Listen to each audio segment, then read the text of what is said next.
The chill of an English summer night clung to the air as the Royal Mail train barreled through the countryside, its rhythmic clatter echoing in the darkness.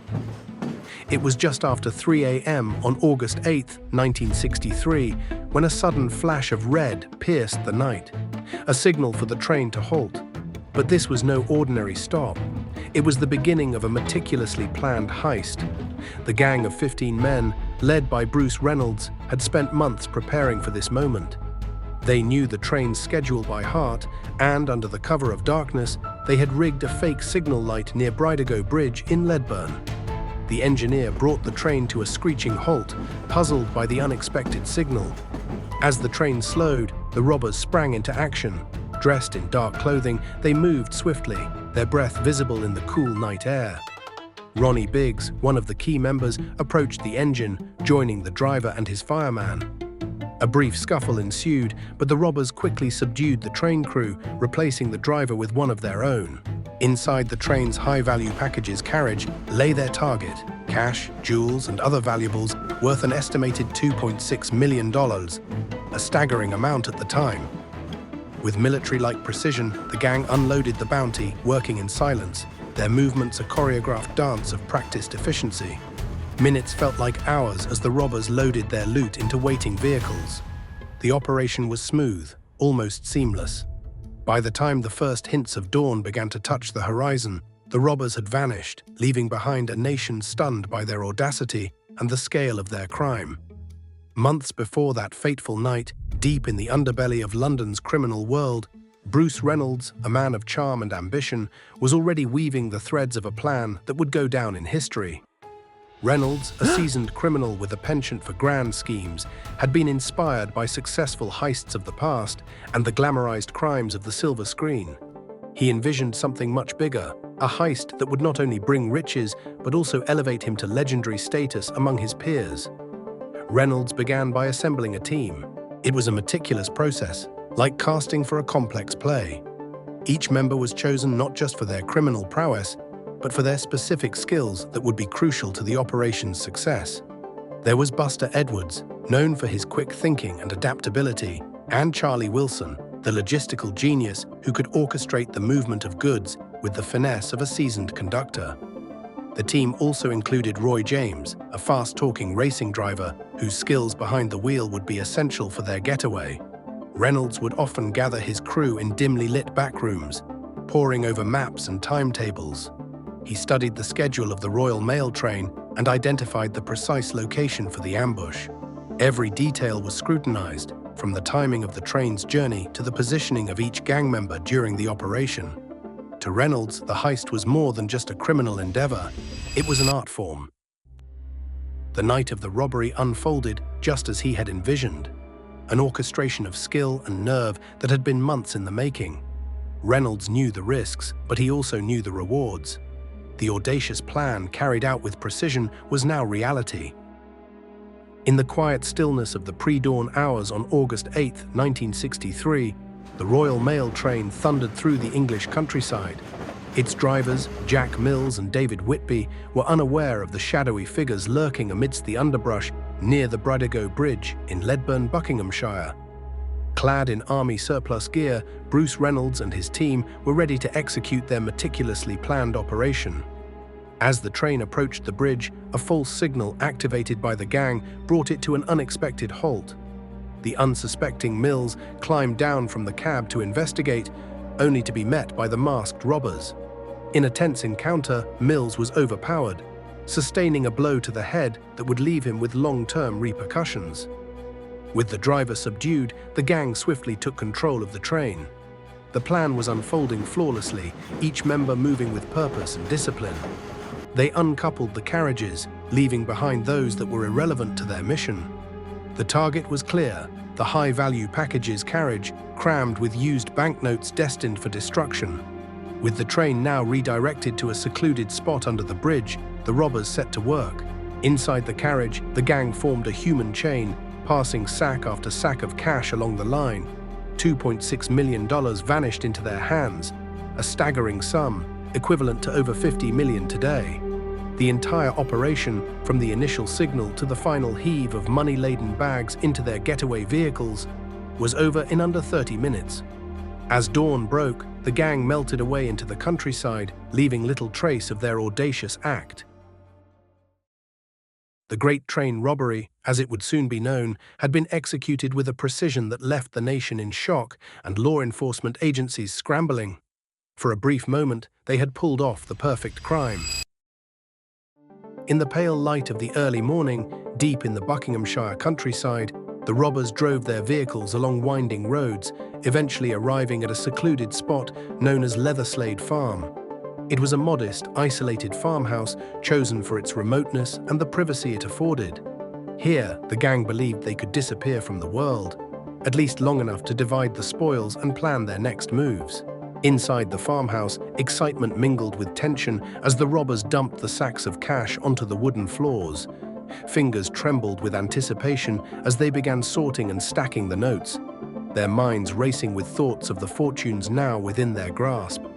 This was what they had risked everything for. Yet, amidst the piles of money, a growing sense of urgency kept them alert. As the hours ticked by, the robbers meticulously divided the loot, careful to ensure each member received their fair share. They were aware that any discord over money could unravel their carefully laid plans. Once the division was complete, the gang set about erasing any traces of their presence at the farm. They scrubbed surfaces, discarded packaging, and burned anything they couldn't take with them. Despite their efforts, the farm would soon betray them. Authorities, following up on leads, discovered Leatherslade Farm abandoned, but not empty. Inside, they found discarded items and overlooked fingerprints, each a silent witness to the robbers' fleeting stay. It was a breakthrough for the police, transforming what seemed an untraceable crime into a solvable puzzle. The robbers, believing they had covered their tracks, had nonetheless left behind the first clues to their eventual downfall. In the dimly lit office of Scotland Yard, Detective Chief Superintendent Tommy Butler hunched over a cluttered desk, his mind racing with possibilities. It was August 1963, and the audacious Great Train Robbery had captured not only the public's imagination, but also the full attention of the Metropolitan Police. Butler, known for his relentless tenacity, was determined to bring the criminals to justice. His team of detectives, nicknamed the Flying Squad, operated like a well-oiled machine, each member handpicked for their skill and dedication. The investigation gained momentum when Butler directed his team to focus on the clues unearthed at Leatherslade Farm. Fingerprints, overlooked in the gang's hurried departure, became crucial pieces of evidence. Days turned into weeks as the team methodically pieced together the puzzle, sifting through forensic evidence and following a trail of whispers and rumors that led them through the underworld of London's criminal elite. One by one, the robbers' identities began to surface. First, it was Roger Caudray, whose fingerprints connected him directly to the crime scene. His arrest was a turning point, causing ripples of anxiety among the gang members still at large. Yet the biggest breakthrough came with the identification of Bruce Reynolds, the charismatic and cunning mastermind behind the heist. His reputation for being a step ahead of the law only fueled the detectives' determination. Reynolds, aware of the tightening noose, slipped into the shadows, embarking on a life as a fugitive. For 5 long years, he evaded capture, darting across continents and changing identities like a chameleon adjusting to new surroundings. But Butler's relentless pursuit never waned. In 1968, the net finally closed around Reynolds in Torquay, marking a significant victory for the Flying Squad. The Great Train Robbery was beginning to unravel, with justice inching closer with every arrest. On a cold January morning in 1964, the Aylesbury Assizes Court became the epicenter of one of the most sensational trials in British history. The accused, 12 men linked to the audacious Great Train Robbery, entered the courtroom under heavy security.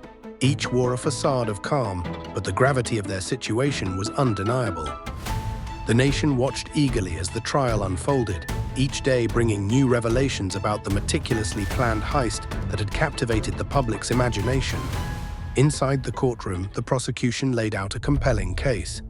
They detailed the brutal attack on train driver Jack Mills, who had become an unwitting hero in the narrative of the robbery. Mills had suffered a severe head injury during the heist and never fully recovered, symbolizing the human cost of the criminals' greed. His presence in court, frail and visibly marked by the trauma he had endured, was a poignant reminder of the crime's true impact. The defense, however, struggled to sway the jury. The evidence was overwhelming. Fingerprints left on Monopoly money used during the gang's hideout sessions, forensic clues, and a chain of testimonies pieced together a damning picture. After a grueling trial that lasted months, the verdict was delivered. One by one, the robbers were convicted. The sentences were harsh, reflecting the scale and audacity of their crime.